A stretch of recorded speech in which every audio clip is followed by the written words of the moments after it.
Oke, sekarang fungsi gerund yang kedua. Gerund as complement. Oke, gerund as complement. Gerund sebagai complement, pelengkap. Ingat, pelengkap, bukan objek. Apa sih bedanya? Oke, kalau objek itu letaknya biasanya setelah kata kerja, full verb. Tapi kalau pelengkap bukan. Contoh biar lebih jelas. My hobby is, hobi saya adalah. Ini kalimat belum lengkap, maka perlu dihadirkan pelengkap. Nah, hobi saya adalah memasak, cook. Apakah boleh? Nggak bisa, karena ini kata kerja. Supaya jadi benda gimana? Diingkan. My hobby is cooking. Jadi hobi saya, ini subjek, verbnya ini adalah complement, pelengkapnya. My hobby is cooking. Cooking adalah pelengkap. Dikatakan pelengkap karena dia datang setelah to be, is, am, are, was atau were. Oke. My hobby is cooking. Jadi cooking berfungsi sebagai complement, pelengkap. Tapi kalau ditaruh depan, cooking is my hobby. Nah, tapi kalau cooking is my hobby, maka cooking sebagai subjek, is verb, my hobby sebagai complement. Oke, seperti itu. Jadi complement biasanya letaknya setelah to be. Contoh yang kedua.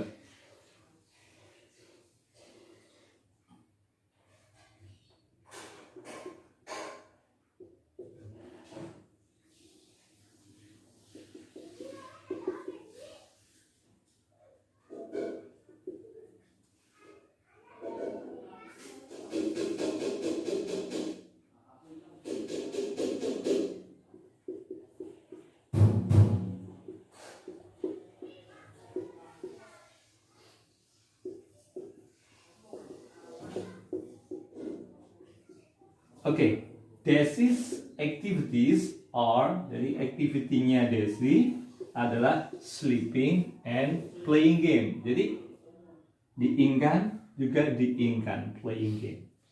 Oke, ini adalah gerund sebagai complement. Cukup jelas? Jadi konklusinya adalah complement atau pelengkap datang setelah to be. Cukup.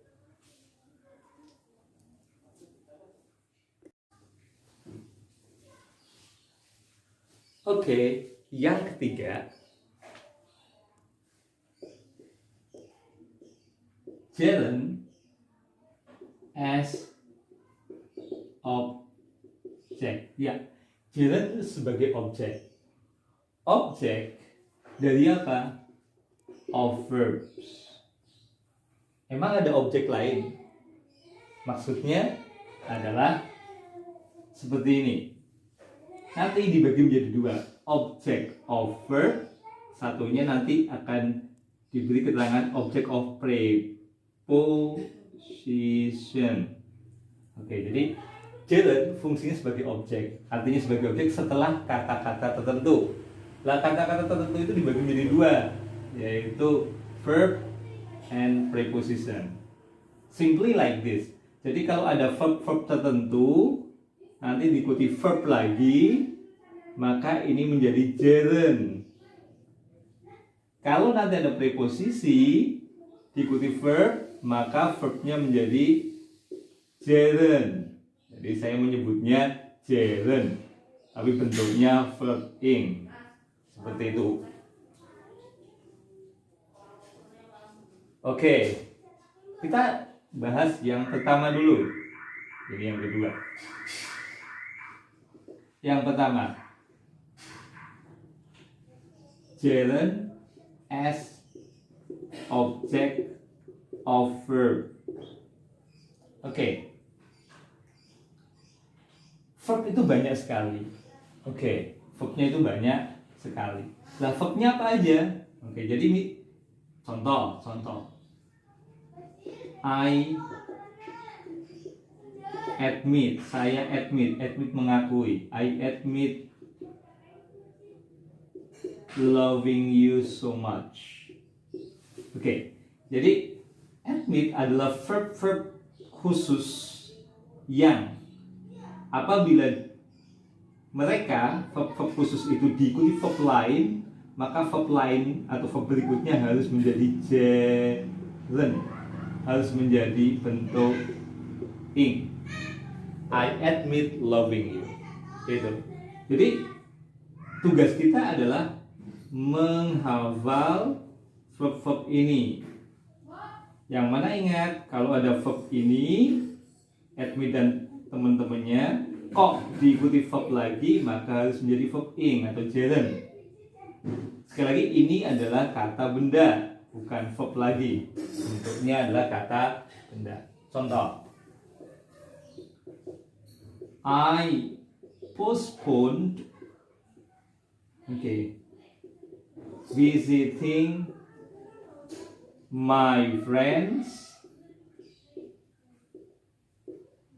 due to dikarenakan corona epidemic. I postpone, postpone-nya past tense, mau present, mau past tense, mau continuous, bahkan verb-nya harus verb ing. Setelah verb tertentu harus verb ing. I postponed visiting my friend, saya menunda mendatangi teman saya due to dikarenakan corona epidemic, dikarenakan adanya wabah corona. Oke, yang ketiga contoh. Ini present tense, ini past tense, saya gunakan continuous. We are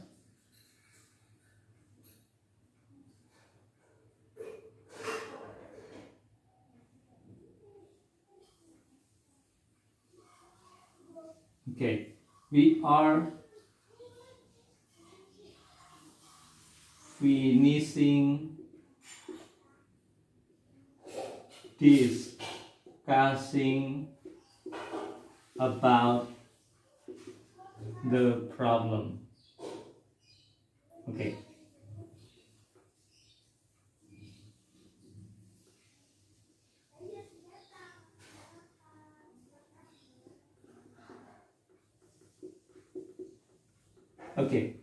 We are finishing discussing about the national exam. We are finishing. Kita sedang menyelesaikan. Ini bentuknya continuous. Meskipun ini continuous, tapi ingat, finish adalah salah satu verb khusus. Verb khususnya saja nanti akan saya share dalam bentuk list. Finish adalah salah satu verb yang mana apabila diikuti verb harus diikuti verb ing lagi. Jadi karena ini ada kata finish, meskipun finishing diikuti verb lagi discuss, maka menjadi discussing. We are finishing discussing about the national exam. Kita sedang menyelesaikan pembahasan atau kita sedang menyelesaikan mendiskusikan tentang ujian nasional. Jadi ini mau present tense, mau past tense, mau continuous, mau perfect, mau apapun, apabila ini adalah verb golongan verb ini dan diikuti verb lagi, maka verb berikutnya harus dalam bentuk ing. Verbnya apa aja? Silahkan simak setelah ini. Sudah.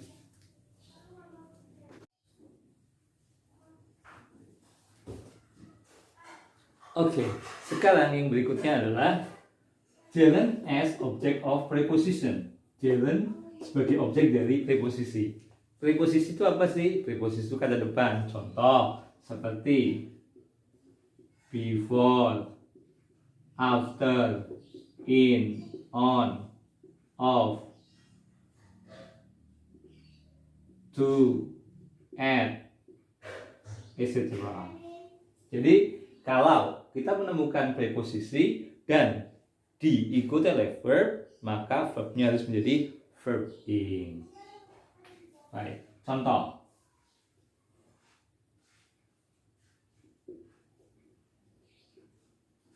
Before eating, I wash my hand. Before eating, sebelum makan, I wash my hand. Saya cuci tangan. Yang lagi.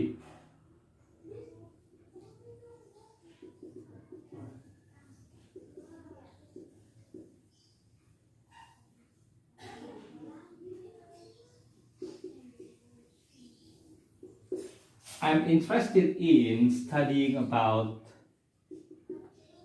corona. Okay. I'm interested in, saya tertarik studying about corona. Oke, okay. Jadi in preposisi diikuti verb maka verb in. Yang ketiga,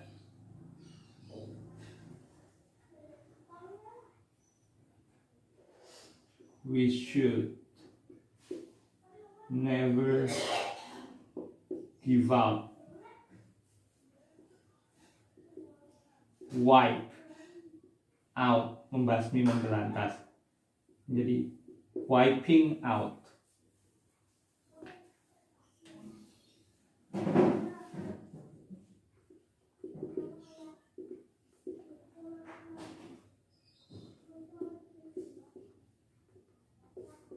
Corona.